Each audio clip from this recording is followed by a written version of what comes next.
Hi friends, welcome to Zeenath's World. இன்னைக்கு நம்ம பண்ண போகிறது பன்னீர் கிரேவி.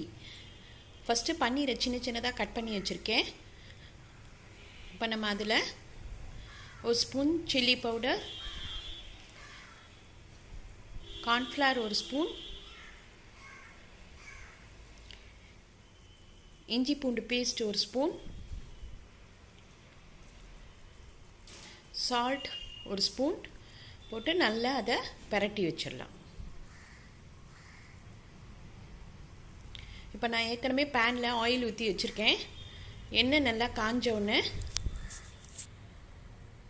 நம்ம இந்த பன்னீரை ஒரு 1 minute ஃப்ரை பண்ணிடலாம். ரொம்ப ஃப்ரை பண்ணிடாதீங்க, அப்புறம் பன்னீர் ரொம்ப ஹார்டாயிரும்.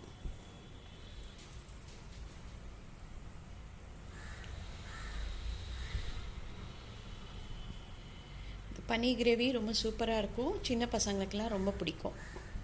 ரொம்ப ஈஸியாக பண்ணிடலாம். இப்போது நம்ம பன்னீர் ஃப்ரை ஆயிடுச்சு. இப்போ அதை நம்ம ஒரு பிளேட்டில் எடுத்து வச்சிடலாம்.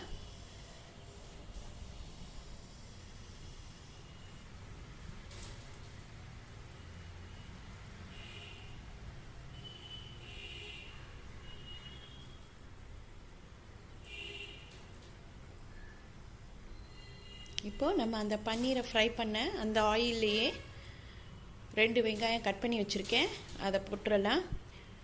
ஆனியன் நல்லா வதங்கட்டும்.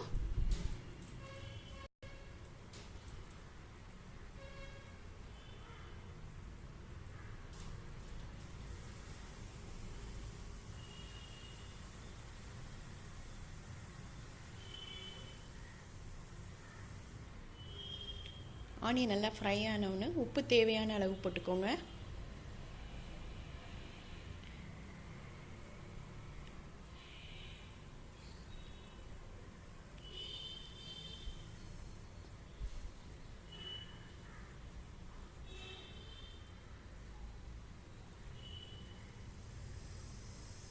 இஞ்சி பூண்டு பேஸ்ட்டு 2 ஸ்பூன் போட்டுக்கோங்க. அந்த பச்சை வாசனை போகிற வரைக்கும் நல்லா வதக்கிடுங்க. இப்போது 1 spoon chilli powder, Everest chicken masala எடுத்திருக்கேன், அது 2 ஸ்பூன் போட்டுக்கோங்க. எவரெஸ்ட்டுன்னு இல்லை, எந்த இதுலேயும் சிக்கன் மசாலா போடுங்க, 2 spoon. 1 spoon garam masala powder.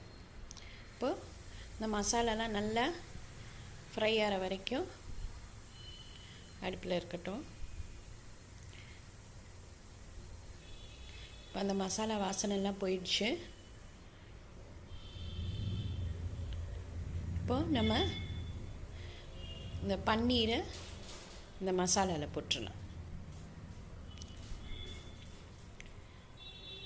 இப்போ இந்த மசாலாவும் பன்னீரும் நல்லா சேர்கிற மாதிரி நல்லா கிளறி விடுங்க. அடுப்பை சிம்மில் வச்சுடுங்க.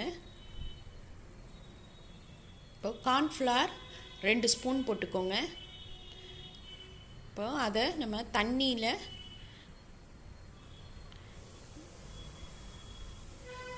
நல்லா கலந்துருங்க. இதை கார்ன்ஃப்ளவர் இந்த மாவு இது ஊற்றினோன்னா நம்ம பன்னீர் கிரேவி நல்லா திக்காக இருக்கும்.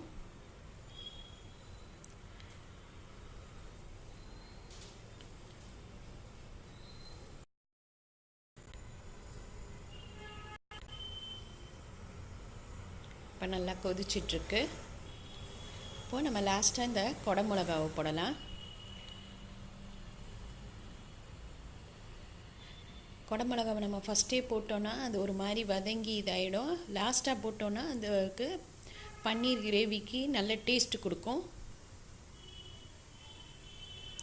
இப்போ நல்லா கொதிச்சிட்ருக்கு. இப்போது நம்ம அது மேலே லேசாக கொத்தமல்லி தழையை தூவி விட்டுறலாம். இப்போது நம்மளோட பன்னீர் கிரேவி ரெடி ஆயிடுச்சு. இது ரொம்ப ஈஸி. இன்றைக்கே ட்ரை பண்ணி பாருங்கள். லைக் பண்ணுங்கள், ஷேர் பண்ணுங்கள், ப்ளீஸ் சப்ஸ்கிரைப் பண்ணுங்கள், உங்கள் கமெண்ட் எனக்கு அனுப்புங்க. தேங்க்யூ.